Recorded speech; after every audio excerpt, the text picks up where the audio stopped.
G'day and welcome to episode 24 of The Other Side Australia, your weekly summary of the news and commentary of the week from a sensible centre-right perspective. Coming to you on the Discernable platform, all the usual podcast platforms, and the Good Source channel. This week, a show that I really want our open-minded left-wing audience to stay and watch. We do have a left-leaning audience segment of smart, thoughtful people who care enough to want to listen to the other side, and you're very welcome here.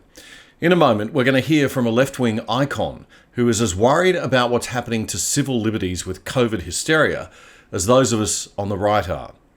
Most of our show this week is dedicated to this very important topic and the abuse of power in our country and across the liberal democratic world. I hope this will be the one social justice issue on which we can all unite. Let's go.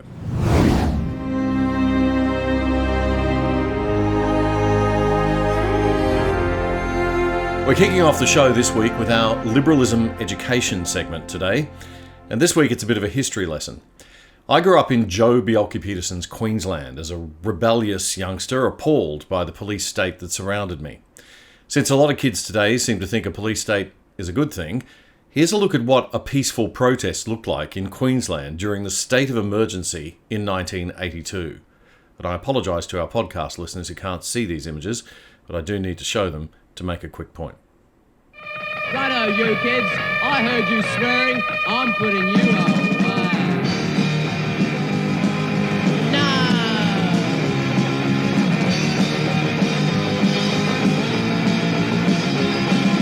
Here they come down the street. You know they think they're pretty neat. They're gonna stop our music cause they say it's too loud. Then they begin to mingle in within our crowd. They're the gospel, how we love you. The sirens above you. Think you're tough. You ought to cut a cost.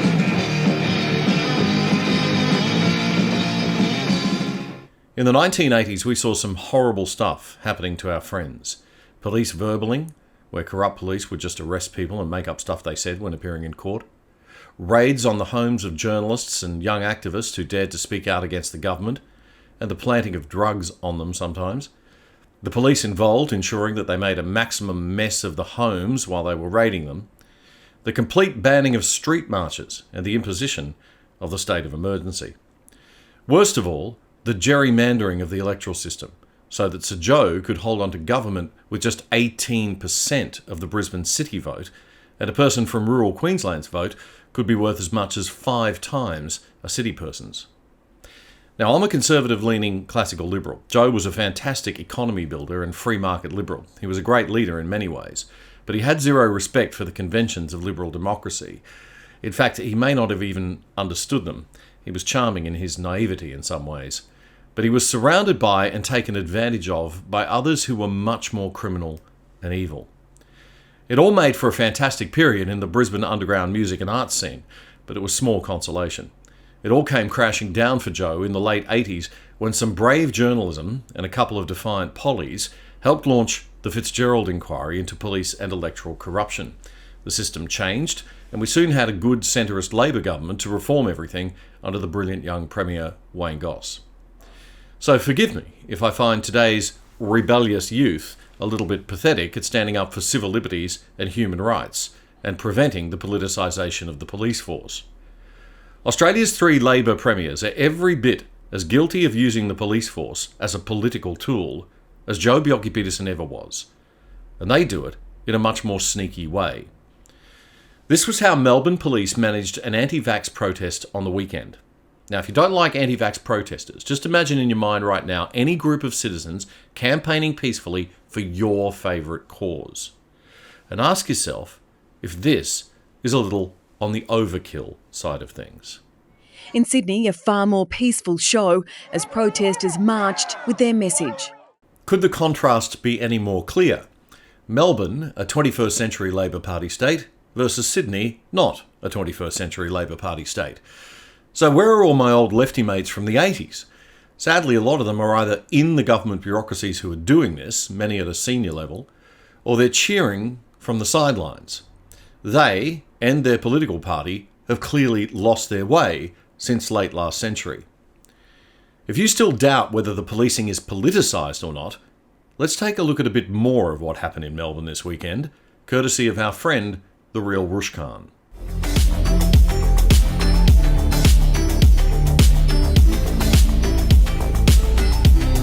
Irrespective of our race, our religion, our culture, we are here today gathered because we do not consent.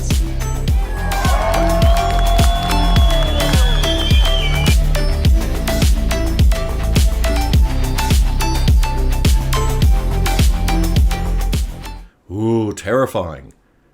Now, I don't support the anti-vax movement, but I do support liberty. So my opinions overlap there with these people, and I respect 110% their right to peacefully protest, whether they're anti-vax or just anti-coercion or force-vax or just pro-liberty. They were peacefully protesting. There was nothing scary about this event. It could have been a staff picnic and would probably have wrapped up and everyone would have gone home without incident had the police not shown up. So is this the kind of response that we think is proportional and acceptable from our police service in what's supposed to be a free and liberal democracy? Apologies to our podcast listeners again, but those of you on video now, take a look.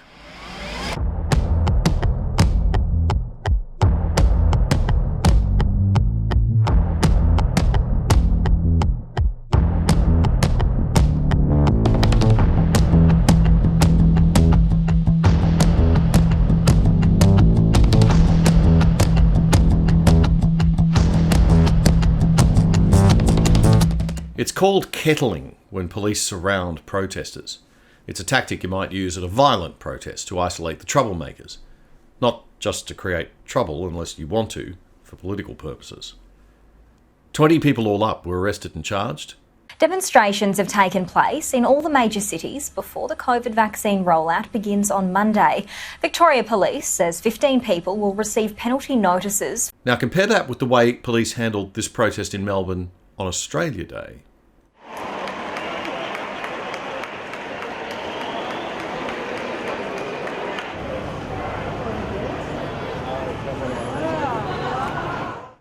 It's all very civilised and peaceful, and the police, a much smaller number of them, remain far back and respectful. No unnecessary provocation.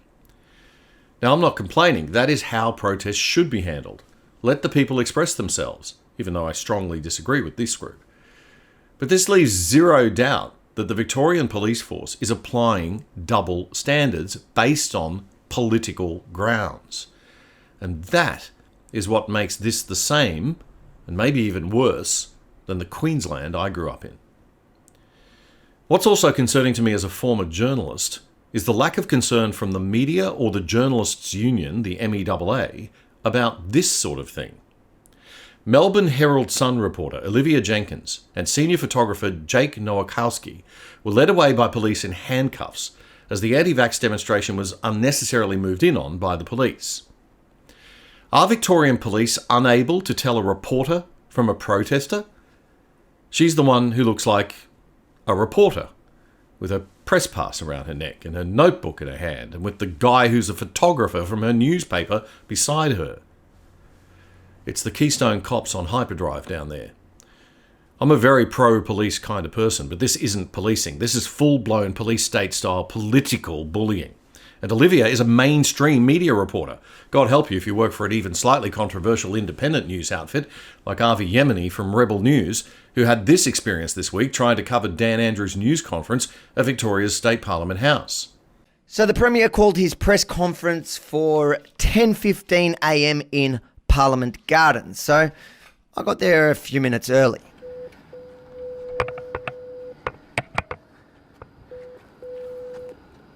Hello, security. How you going, mate? We're here for the press conference. Where are you from, mate? Rebel News.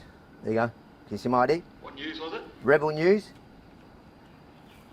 The media pass there, mate? Yep. Oh, sick.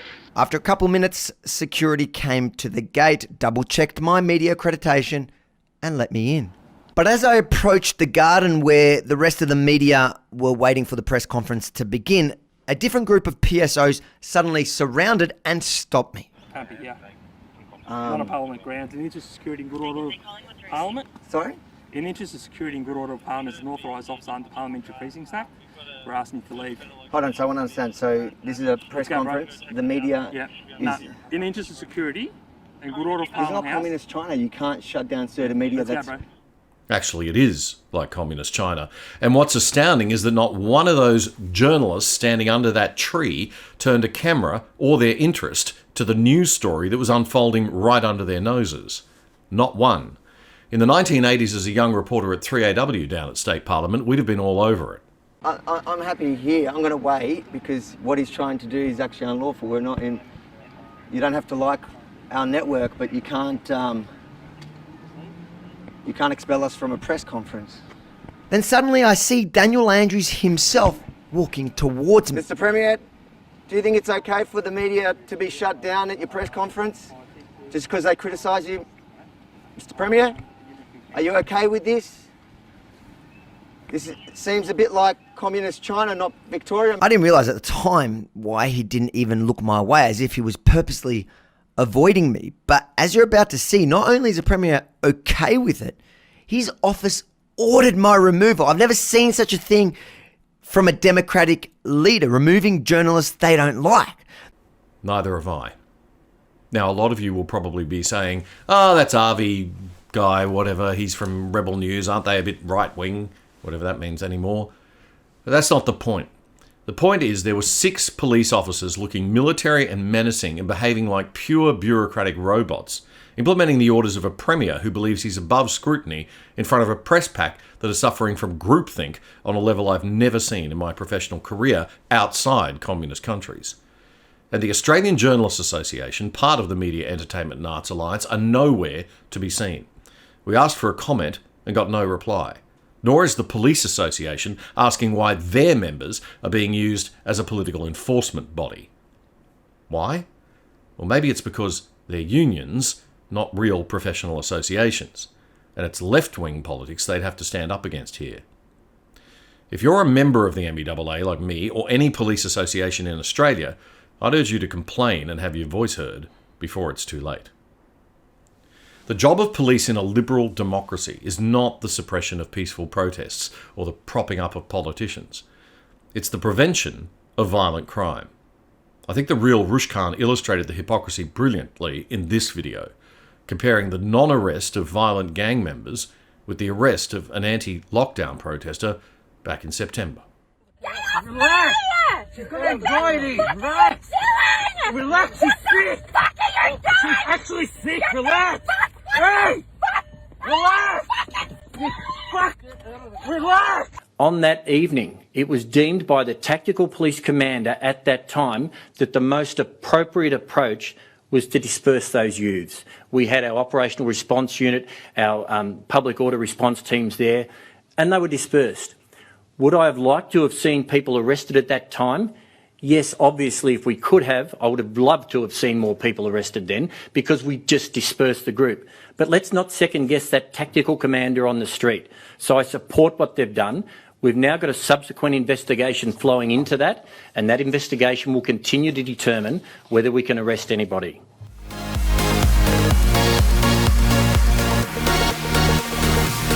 I really do hope that the left is starting to wake up to what's going on here. This should be stuff that the anti-authoritarian left and the anti-authoritarian right can unite upon. Unfortunately, Australia is not the only place where this is happening. Fox News' Tucker Carlson this week reminded us of some incidents in Canada and the UK. This footage, for example, was shot New Year's Eve in the Canadian city of Gatineau. A group of friends gathered in a private home. No one was selling fentanyl, no one plotting a homicide. Just a group of relentlessly polite Canadians celebrating the new year. Apparently somebody called the police, and here's what happened next.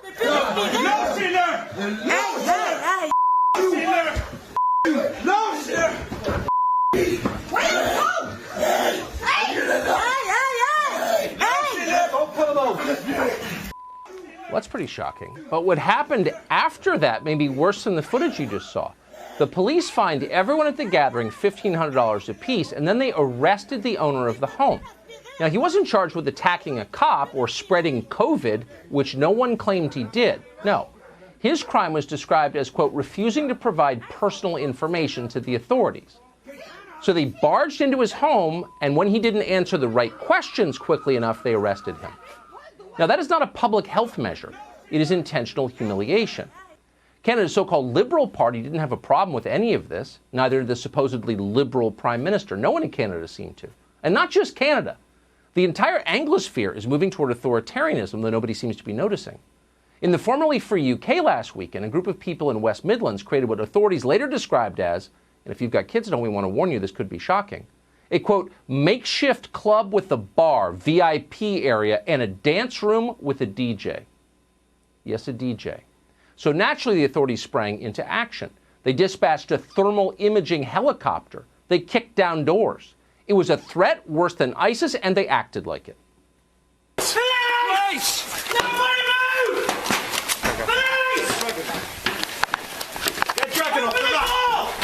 No joke! No joke! What's this for taser? Stay where you are! Stay where you are! Everybody stay where you are! Stay where you are, get in there. Stay in there. Everybody keep calm! Everybody keep calm! And a good friend sent me this video meme yesterday of a cute kid in the US explaining what COVID means to her. I started thinking she was so cute when I was watching it, and she is, but then it just made me really, really sad. Now everything in this world has to shut all the way down, so nobody has to go anywhere because of their shutdown. The ice cream truck is shut down, and the water truck place is shut down, which is my favorite part because it has my favorite one. Which does? Yeah, it has the gumball one where there's gunballs and there's like blues. And now they have to shut all the way down, and we can't go anywhere. Not even McDonald's, which is my favorite restaurant. McDonald's is shut down too. You can pick up McDonald's in the drive-thru. No, you can't. Yeah. You can't. You can. You can go in the drive-thru, but you can't go on the playground. Yeah, it's just really frustrating. If you go through the drive-thru, it's just boring because you have to wait for your food to come. And if you're inside playing on the playground, it wouldn't be boring. Yeah. And now they have to shut down. It's just boring when you wait for food to come. Yeah. And now everything in this town has to shut all the way down. And I just don't want it to do that. I mean, why would germs come around to people if they don't want germs to come around to them? I know. Because everyone doesn't like germs because they get sick, and everything has to be shut down for everybody to be safe. Yeah. And it's just not fair because everything that is fun also has to be shut down. Yeah.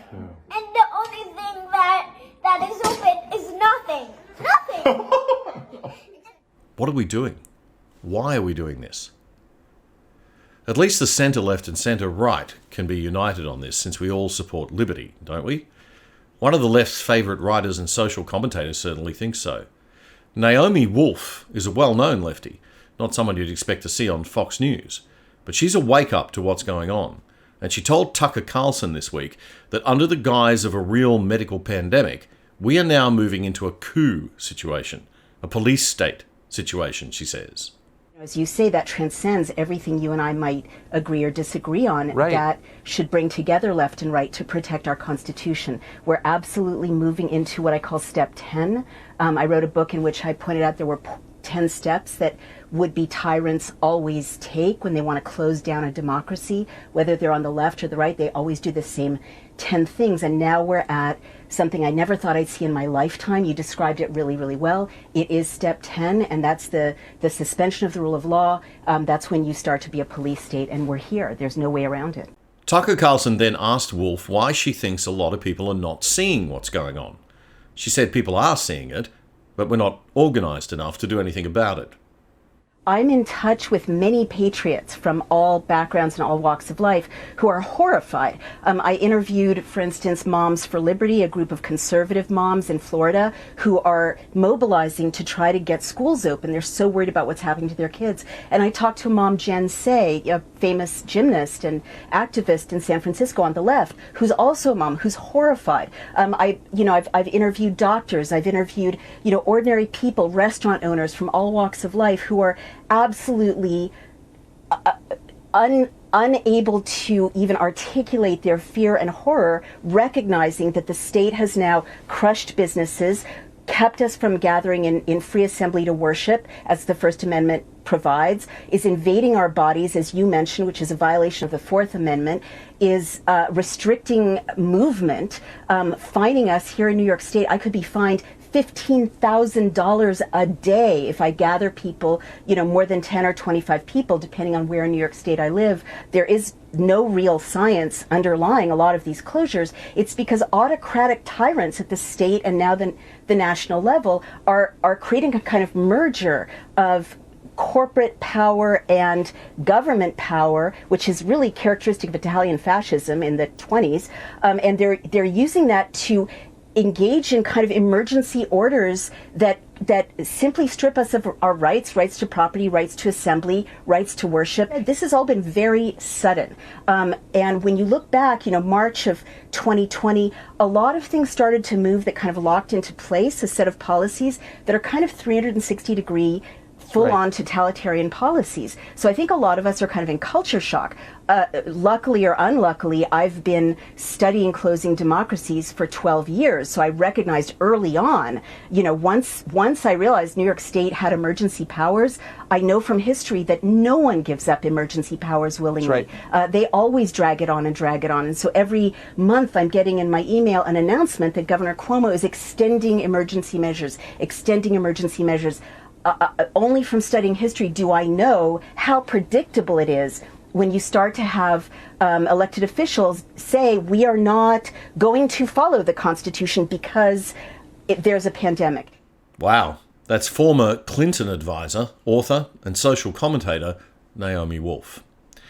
So that brings me back to Victoria, a place that likes to think of itself as Australia's little New York.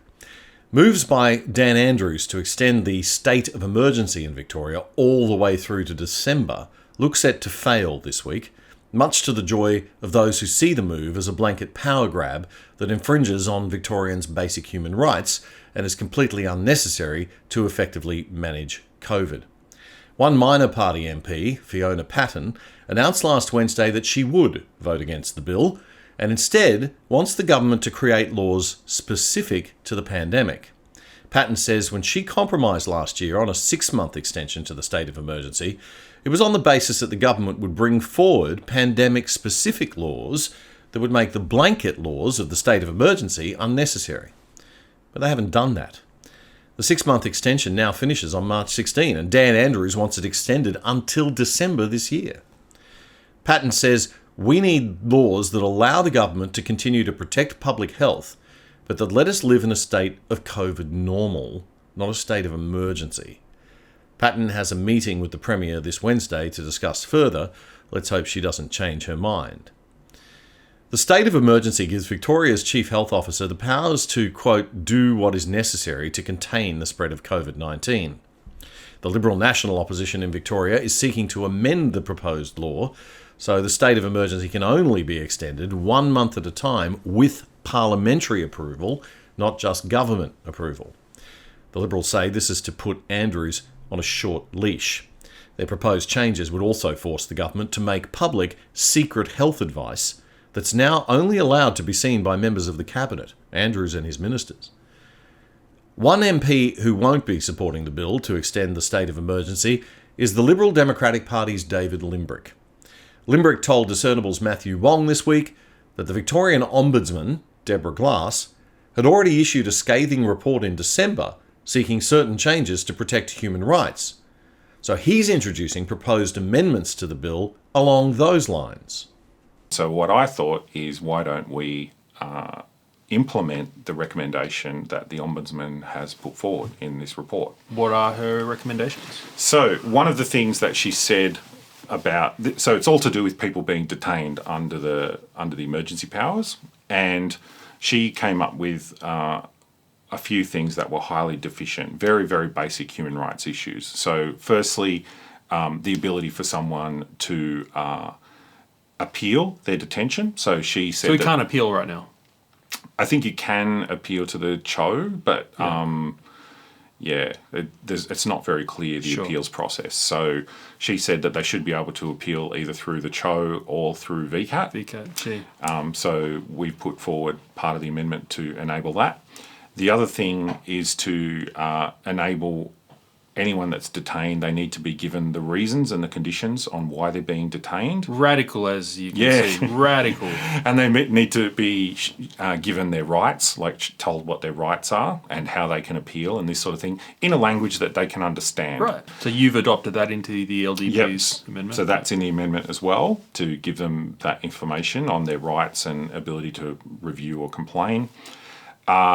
And also give them the right to access to fresh air and exercise. So, So this is something that they didn't have. They were locked in their houses for days. So it's pretty basic. Interesting off air, you said worse than prisoners.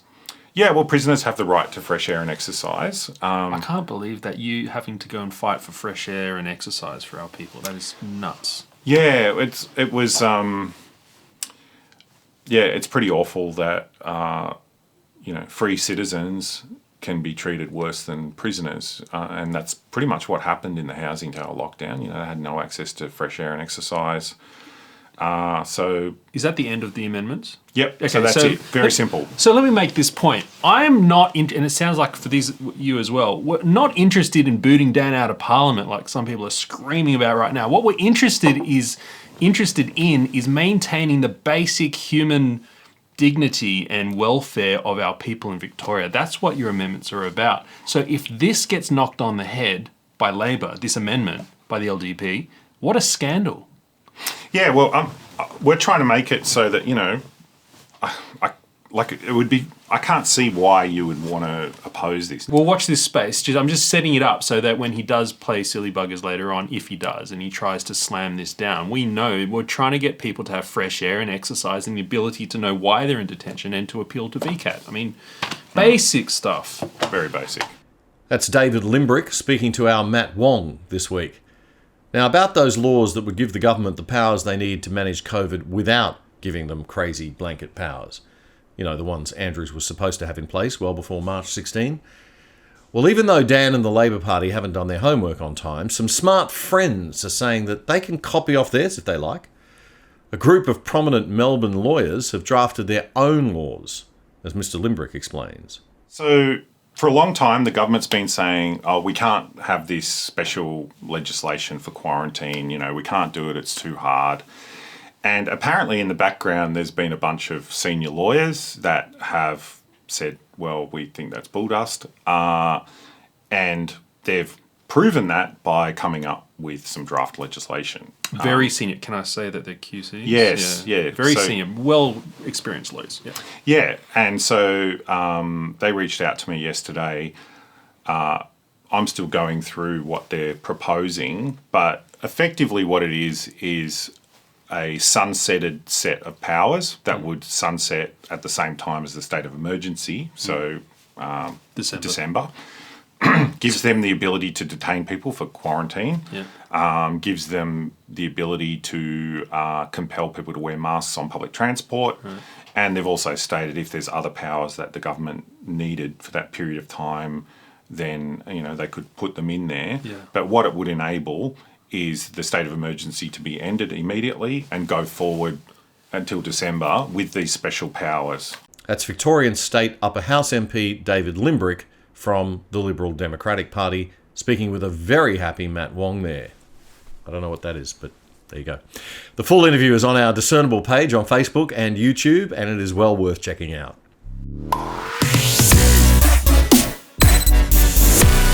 Speaking of little dictators with no respect for civil liberties, Western Australia's Premier McGowan. A news poll published in the Australian newspaper shows McGowan is likely to annihilate the Liberal Party. I'm starting to wonder if the party isn't trying to lose these state elections. The election is on March 13 in Western Australia, just a couple of weeks to go, and Labor is ahead of the Liberals 68 to 32 on a two-party preferred basis.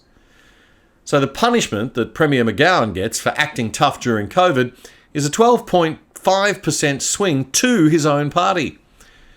The problem isn't the politicians, Australia, it's us.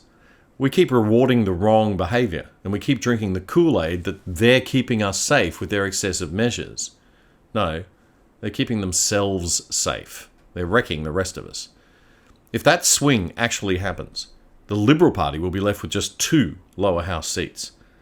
Only 10% of respondents said that 33-year-old Zach Kirkup was their preferred premier, compared to McGowan's rating of 88%.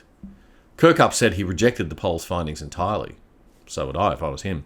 But the Liberal Party can't. The party cannot win elections unless it offers a clearly defined product that is differentiated from the product being offered by Labor. Zach didn't do that. And the decision by Craig Kelly to leave the Liberal Party this week is not a step in the right direction. The party is a broad church, as John Howard used to like to say, but if it keeps on with this wishy-washy vague positioning on so many issues and reactive government by market research, more and more people who want real change will follow Kelly out the door. ScoMo needs a strategy shift.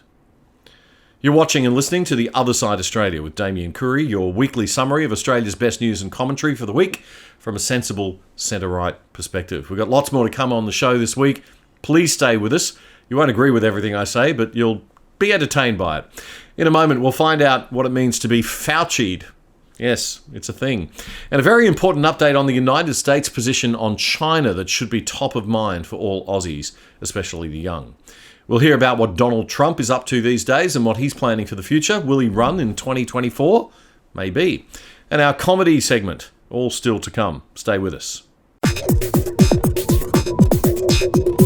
So, have you been Fauci'd lately? Apparently it's a thing now. Fauciing someone is the American term, named in honour of COVID health chief Dr. Fauci, for not showing up or visiting friends or relatives because you're afraid of catching COVID-19. Here's how Fox News' Laura Ingraham reported the news this week. I want your reaction to the latest dating craze, Raymond. It involves Dr. Love himself. Well, Dr. Doom himself, Anthony Fauci.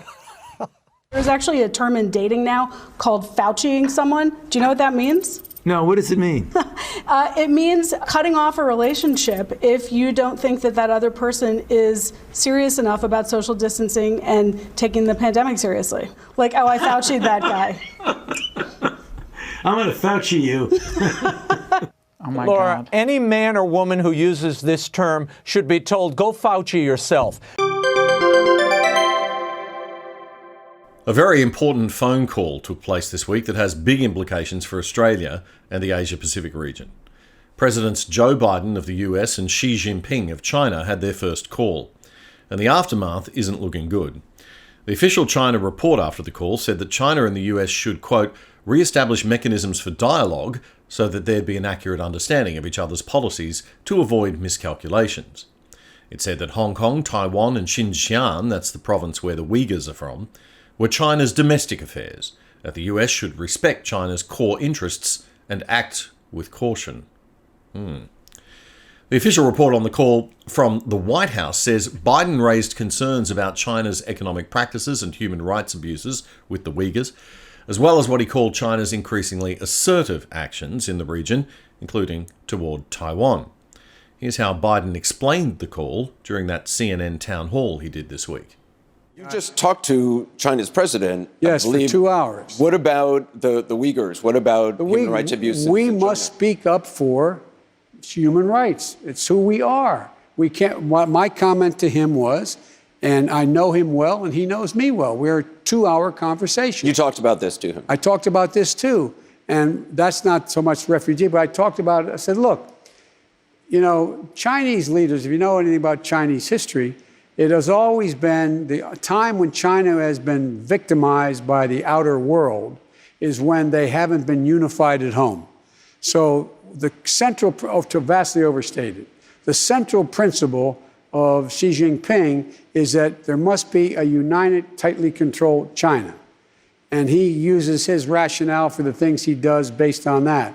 I point out to him, no American president can be sustained as a president if he doesn't reflect the values of the United States.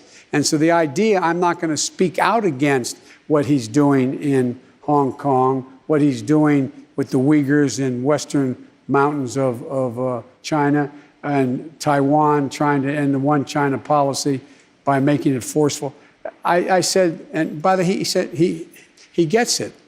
Culturally, there are different norms at each country, and their leaders are expected to follow.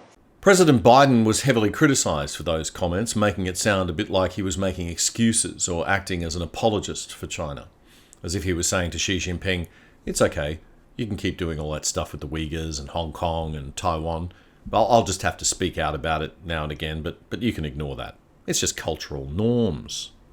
But my point was that when I came back from meeting with him and traveling 17,000 miles with him when I was vice president, he was the vice president. That's how I got to know him so well, at the request of President Hu, not a joke, his predecessor, President Hu, and President Obama wanted us to get to know one another because he was going to be the president. And I came back and said they're going to end their one-child policy because they're so xenophobic they won't let anybody else in, and more people are retired than working. How can they sustain economic growth when more people are retired? Okay, so I think he's trying to make the point there that China has an increasing number of retirees. But no, there are not more people retired than working in China. The workforce is around 750 million people, and the number of people aged over 60, not all of whom are retired, is only around 750 million. Quite a gap. Anderson Cooper then pressed the president about whether his earlier comment meant that America would be sitting back and letting China get away with its human rights abuses at home and its encroachment on the independence of Taiwan. When you talk to him, though, about human rights abuses, is that as far as it goes in terms of the U.S., or is there any actual repercussions for China? Well, there will be repercussions for China, and he knows that. What I'm doing is making clear that we, in fact, are going to continue to reassert our role as spokespersons for human rights at the UN and other agencies that have an impact on their attitude. China is trying very hard to become the world leader. And to get that moniker and to be able to do that, they have to gain the confidence of other countries. And as long as they're engaged in activity that is contrary to basic human rights, it's going to be hard for them to do that. But it's much more complicated than that. I shouldn't have tried to talk China policy in 10 minutes on television. Probably not. Those later comments were a little more promising than the earlier ones. Let's hope he delivers and keeps the pressure on China and doesn't excuse their behaviour as just different cultural norms. Donald Trump has been speaking with existing social media companies and with others about the possibility of joining their platforms or starting his own. When Twitter banned Trump, the company's shares sank below where they opened in the company's trading debut in 2013. Trump had 88 million followers on Twitter. But Twitter is now thriving in the stock market, up 33% so far this year. Experts say that's thanks to product improvements. The question is, will the rally hold when and if Trump emerges elsewhere? Donald Trump's senior advisor, Jason Miller, confirmed to Sky News' Shari Markson this week that talks are underway. There have been conversations and meetings already to this point. I think there's a very good chance President Trump could set up his own social media platform, in which case, regardless of what the platform is, it's going to be the biggest once he joins it. There are a couple of existing platforms that they're kicking the tires on and really seeing if that's something that he could go and join. Of course, that'd be great company to invest in or be a part of because it would grow immensely overnight if President Trump did go and join it. Miller told Shari Markson that Republicans who are attacking Trump at the moment need to realise a thing or two. The reality is if you're attacking President Trump at this point, you're really attacking the Republican Party overall. Because we see very closely the Republican Party wants President Trump. He's not only the current flag bearer of the party, but he's also the future flag bearer of the party. And he's the person that everybody really rallies around. Do you think for certain Trump wants to run again as presidential candidate? I hope so. I definitely hope so. I mean, Well, you speak to him every day. What's he saying? I think if the election were next week, I think he would definitely look to go and run. Obviously, several years down the road it could be a little bit of a different story. We'll see where the world is, what shifts or what could be different. But I think President Trump definitely would like to run again. No decision, just to be clear, no decision has been made yet. But I hope he does. I hope he does run again. I think, as we saw, President Trump brought in a record-setting amount of African American, Latino American voters into the party, really growing the party in a way that we've never seen before. We want to keep those folks in the fold, and we can only do that with President Trump. That's Donald Trump's senior advisor, Jason Miller, in an exclusive interview with Sky News' Shari Markson. Miller said Trump is in Palm Beach at the moment. He said if Trump decides to run again, the first steps will be to pursue electoral reform and to work on getting Republicans elected to the House of Representatives and the Senate in the midterm 2022 elections. He's chomping at the bit, ready to get back at it, and he's taking a look at what Joe Biden's doing already in this first month and a half of his presidency, and President Trump is really concerned about where Joe Biden's taking things. Well, as we just mentioned, President Biden did a CNN town hall this week in the city of Milwaukee. And just like the town hall he did before the election, this one wasn't too challenging. Hey, Anderson. How are you, sir? Good to see you, man. Hey, folks. How are you? Good to be back, man. Yeah, it's nice to see you, sir. And you know you enjoy being home with the baby more. I don't want to hear that. I do, yes. Yeah, he's 9.5 months, so I'm very happy. No. Everybody knows I like kids better than people. Over your career, you've already spent a great deal of time at 1600 Pennsylvania Avenue. Except now you're living there and you're president. It's been 4 weeks. What's it like? How's it different? I get up in the morning and look at Jill and say, where the hell are we? No, it's, look, it's, I've only been president 4 weeks. And sometimes, because things are moving so fast, not because of burden, it feels like 4 years. It's not because of the burden, it's because there's so much happening that you're constantly focusing on one problem or opportunity, one right ad seriatim. But what happens is that it's, what I didn't realize, I had been in the Oval Office 100 times as vice president, or more than that, every morning for the initial meetings. But I had never been up in the residence. Now, much has been made about comments from President Biden that minorities don't know how to get online to access COVID vaccines. Take a listen. The other portion is a lot of people don't know how to register. Not everybody in the community, in the Hispanic and the African American community, particularly in rural areas that are distant and or inner city districts, know how to get online to determine how to get in line for that COVID vaccination at the Walgreens or at the particular store. So I've committed to spend $1 billion on public education to help people figure out how they can get in there. We're also trying to set up mass vaccination centers, like places in stadiums and the like.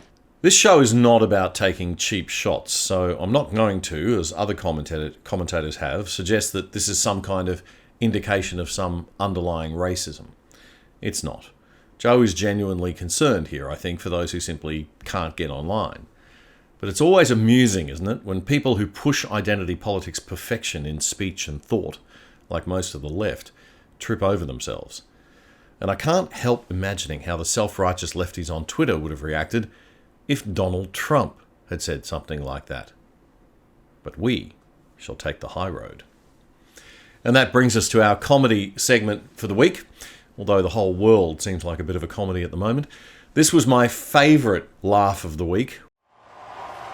The top of that list is the Victorian government. Without you, we could not have done this.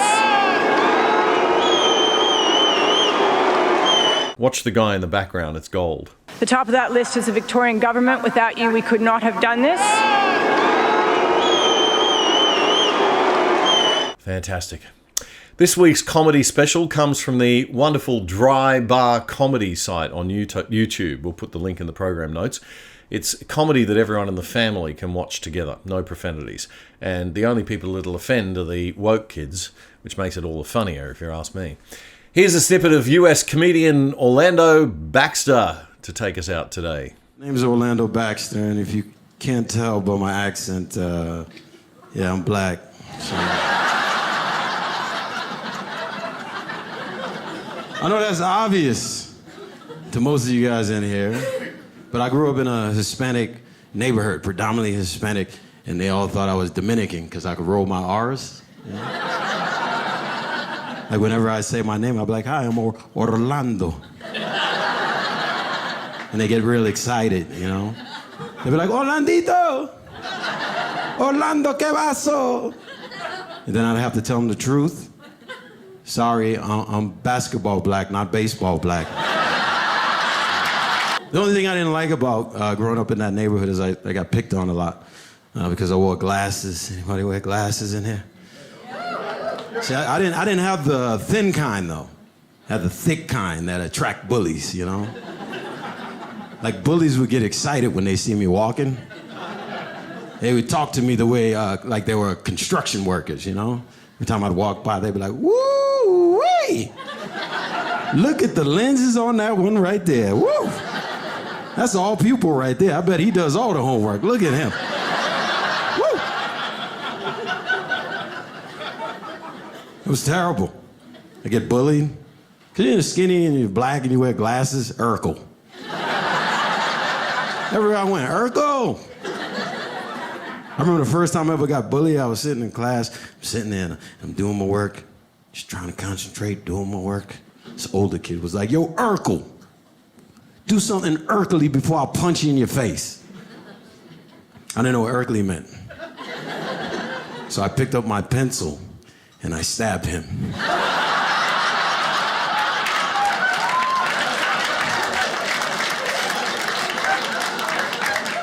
He was laying on the ground. I was like, did I do that?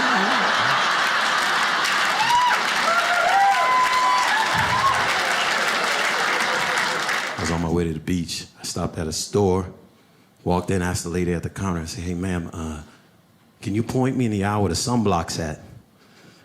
She looked at me and said, for what?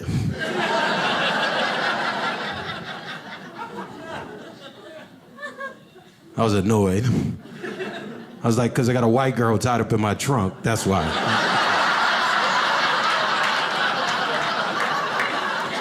Which is rude.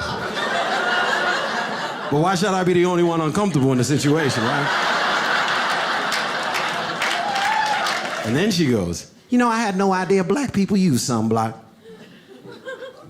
And at this point in the conversation, I probably should have walked away. But I was curious, you know? I said, what do you think we use? She said, no, I won't say. I said, no, tell me. What do you think we use? She said, no, I won't say. I said, listen, I ain't gonna tell nobody. Clearly I was lying, right?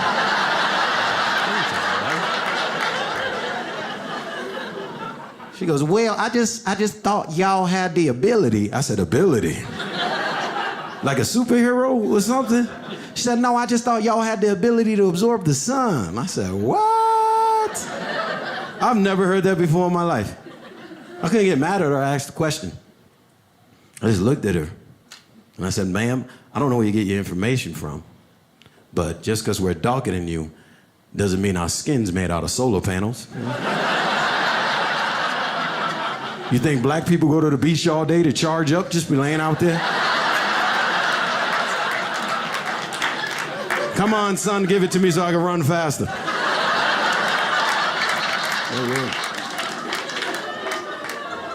The very, very funny Orlando Baxter at the Dry Bar Comedy site on YouTube. Check it out.